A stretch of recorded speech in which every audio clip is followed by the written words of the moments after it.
ഞാൻ ഇപ്പൊ ഇരിക്കുന്ന ഈ ബെഞ്ചില് ഇത് വൺ ഓഫ് ദി ബെസ്റ്റ് ബെഞ്ചാണ് എന്നോട് കാണിച്ചിട്ട്.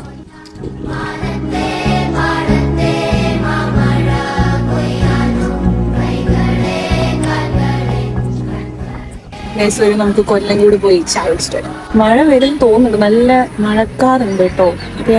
എന്ത് മനോഹരമായ സ്ഥലം ഗൈസ്. വാവ്, വീട്ടിലേക്ക് പോകുന്ന വഴിയാണ്. നല്ല രസമുണ്ട്. നമ്മള് ചായ കുടിക്കാന്ന് വേറെ എവിടെയുമില്ല, നമ്മുടെ താമരപ്പാടത്തേക്കാണ് കേട്ടോ. പിന്നെ അവിടെ റോഡിലെത്തിയപ്പോ ഒരു നല്ല വ്യൂ കണ്ടു, കാണിച്ചു തരാം. ഹായ്, എന്ത് മനോഹരമായ വെള്ളച്ചാട്ടം കണ്ടു നിൽക്കാൻ തന്നെ എന്ത് രസമല്ലേ. അങ്ങനെ നമ്മൾ ദ ഗ്രേറ്റ് താമരപ്പാടം, താമരയില്ലാത്ത താമരപ്പാടം എത്തി ഗൈസ്. അങ്ങനെ നമ്മൾ സ്ഥലത്തെത്തി. ഒരു ട്വിസ്റ്റ് ഉണ്ട്, ചായക്കട ഇല്ല.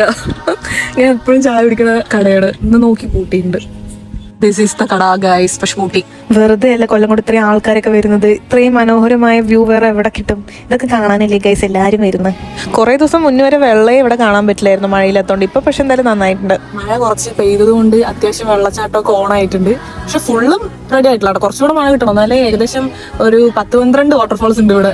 നമുക്ക് ഫുള്ളും വന്നിട്ടിരുന്നുണ്ടാവും. എനിക്ക് ഇവിടെ ഇഷ്ടപ്പെടാത്ത ഒരേ ഒരു കാര്യമുള്ളൂ, അതാണ് ഇത് കേട്ടോ. ഇതെന്താന്നല്ല, എനിക്ക് എന്തോ ഒരു ആർട്ടിഫിഷ്യൽ ഇത് ഇവിടെ വരുമ്പോ ഒരു സമാധാനമായിരുന്നു. ഇപ്പൊ ഇത് ലൈറ്റ് ഒക്കെ കാണുമ്പോ ഒരു ആർട്ടിഫിഷ്യൽ അല്ല ഗൈസ്. ഇവിടെ കുറെ പോർച്ചുഗൽ ഫാൻസുകാരുണ്ട് തോന്നുന്നുണ്ട്. ചായ കിട്ടാത്തൊരു സങ്കടമുണ്ട്. ഇവിടെ ഇരുന്ന് ചായ കുടിക്കണം ഞാനായിരുന്നു, പക്ഷെ കുഴപ്പമില്ല, നമുക്ക് വേറെ ഏതെങ്കിലും ഇപ്പൊ ചായ കുടിക്കാം.